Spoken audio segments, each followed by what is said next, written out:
Bonjour à tous, je suis M. Tadjene Touman, fondateur et promoteur de l'entreprise de biotechnologie Tadjene Food, c'est la toute première entreprise de biotechnologie en Afrique. Alors, dans cette vidéo, il est question c'est un peu d'échanger sur comment et quand un promoteur de projet et un chef de projet, ou bien directeur de projet agricole ou bien agroalimentaire, peuvent décider de se lancer ou bien de planifier un projet agricole agroalimentaire en Afrique.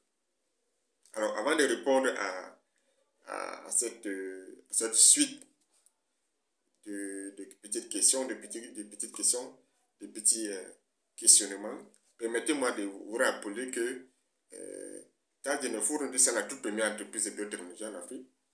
Et nos missions sont celles de la santé, de la sécurité et de la souveraineté alimentaire de l'Afrique grâce à la biotechnologie. Alors, pourquoi la biotechnologie? Tout simplement parce que c'est la seule voie scientifique et technique capable de redonner à l'Afrique les moyens de s'alimenter, de retrouver sa sécurité et sa souveraineté alimentaire. Grâce aux semences à haut rendement, grâce aux semences robustes, très performantes et reproductibles issues de la biotechnologie, comme celle développée par Tadjene Food ici. En l'occurrence, le piment géant Tadjene qui révolutionne l'industrie du piment et apporte l'autonomie, d'énormes ressources financières infinies et illimitées aux producteurs, garantissant ainsi côté piment la sécurité et la souveraineté alimentaire du continent. Le super Macabou Tadjene s'inscrit dans la même dynamique, le super Manioc Tadjene s'inscrit dans la même dynamique, notre technologie de culture Doyon s'inscrit dans la même dynamique, le poivron géant Tadjene s'inscrit dans la même dynamique, nos deux variétés de patates douces qui génèrent 200 tonnes à l'hectare contre 80 ou bien 20 ou bien 10 traditionnellement. Bref, toutes nos semences qu'on développe répondent à cette préoccupation, bien apportent les solutions à ce défi qui est celui de la sécurité et de la souveraineté alimentaire de l'Afrique grâce à la biotechnologie. C'est grâce à la biotechnologie que l'Afrique pourra se soigner de manière efficace, grâce aux molécules très performantes, car les molécules consommées actuellement ont montré la limite dans le traitement des maladies ou des pathologies liées aux virus, aux champignons, aux spores, aux microbes et autres. Alors, ceci étant dit, on revient donc à l'objet de la vidéo, qui est celui de s'interroger quand et comment un promoteur de projet et un chef de projet peuvent décider de se lancer dans un projet agricole agroalimentaire. Quel est le timing, quel est le moment et sur quelle base? En effet, c'est toujours très important de vous rappeler que lorsque vous décidez de sortir de l'argent de votre poche ou bien de l'emprunter pour investir dans l'agriculture commerciale ou bien dans l'agroalimentaire, c'est très important pour vous d'éviter tout tâtonnement. Ce n'est plus un jeu. Vous devez vous inscrire dans un processus scientifique et technique. Et ce processus scientifique et technique a un cadre. Et ce cadre commence toujours par un avant-projet. En effet, dans un avant-projet, il s'agit des études préliminaires où on s'assure d'abord de la viabilité du projet sur le plan économique et de sa faisabilité sur le plan technique. C'est vous, en tant que promoteur et en tant que chef de projet, vous avez besoin de toutes ces données pour prendre des décisions éclairées, sans lesquelles vous n'irez nulle part. En effet, après donc l'avant-projet, il y a ce qu'on appelle le cadrage du projet.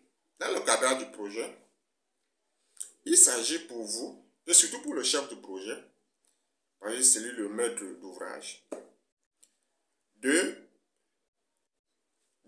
d'identifier les ressources humaines, d'identifier les ressources techniques, d'identifier les ressources naturelles ou toute autre ressource qui concourt à la réussite du projet.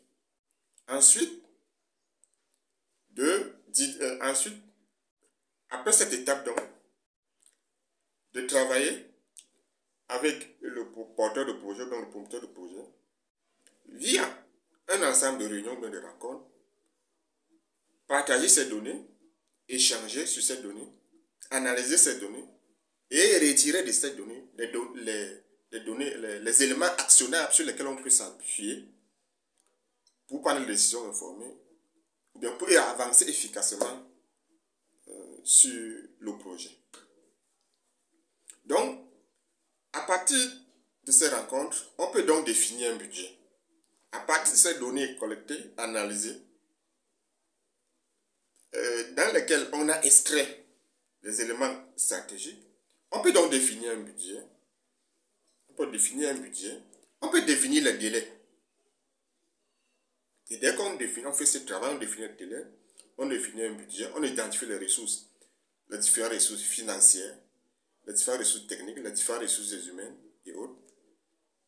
On peut donc, à base de ce travail, rédiger une note de cadrage. Une note de cadrage qui est une sorte de lettre de mission. Un référentiel du projet qui met tout le monde au même niveau de l'information. Que ce soit le porteur de projet, le promoteur de projet, le directeur du projet, le chef du projet, que ce soit l'ouvrier principal, met tout le monde au même niveau d'information, parce que tout le monde doit être au même niveau d'information pour pouvoir avancer efficacement et atteindre les objectifs du projet à court, à moyen ou à long terme. Donc c'est à partir de ce moment-là que les deux acteurs principaux, le chef de projet et le promoteur de projet, peuvent décider de se lancer dans un projet agricole ou agroalimentaire, parce qu'ils ont des données nécessaires pour décider, pour prendre des décisions claires. Alors, merci et à très bientôt. Si vous avez un projet agricole à but lucratif ou agroalimentaire, et vous voulez réaliser de très bonnes œuvres en Afrique en termes de création de richesses agricoles et agroalimentaires, il ne faut rien de plus à le meilleur cadre. Vous nous contacter en bas de cette vidéo, bien via notre WhatsApp Business. Merci et à très bientôt.